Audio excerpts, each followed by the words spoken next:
31 points, 12 rebounds in his first game as the official face of the franchise. And a little block on Melo topped things off a little bit nicely. I mean, Scottie, is Kristaps better or worse off without Melo going forward? Well, I have to say that he's better. It's a little bit more added pressure that's been put on him from an offensive standpoint as well as a defensive standpoint. But now from an offensive standpoint, he can be a facilitator. He can be the go-to guy. He can be the guy that makes the decision. And I think in past, he's had to defer that to Carmelo. Obviously, Melo being an all-star, he's the best player. But I like the fact that Porzingis has made some progress from last season, and he's accepting that challenge. You look at the numbers last night, 30 points, 12 rebounds. I can see those guys looking up to him to be the guy that carried him.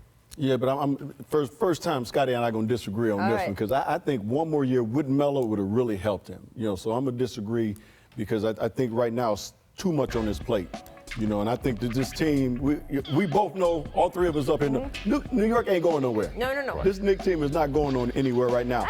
I bet you Porzingis knows they're not going anywhere. Well, I think he does too. But even some of the things that he did last year, not showing up to the final team meeting and things of that nature, if you want to be a leader, you got to be held responsible for everything that you do on the basketball court. I think one more year of being with a vet like Melo, if he would have been accepted in New York, by the organization, could have really helped Porzingis for this year and years to come. Yeah. So I don't disagree with Scottie. This kid's going to be special. Yeah. He really is.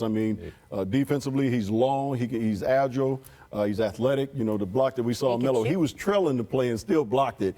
And on the offensive end, there's no limits to what he can do. Yeah, absolutely. It is going to be interesting to see in February. Because, look, no doubt about it. Even with the Knicks, every team starts the season, even the teams we know aren't going to make the playoffs, starts the season with hope. And even if we're not going to be great, we're going to rebuild, and it's going to be amazing. And when those tabloids hit in February, and it's some controversy that we can't even predict right now, he is the one who's going to have to sit and answer the questions. And that's one thing we heard Melo talk about yesterday was, hey, all those months I had to sit and answer all those questions, and that's what got to him. We'll see if it gets to KP.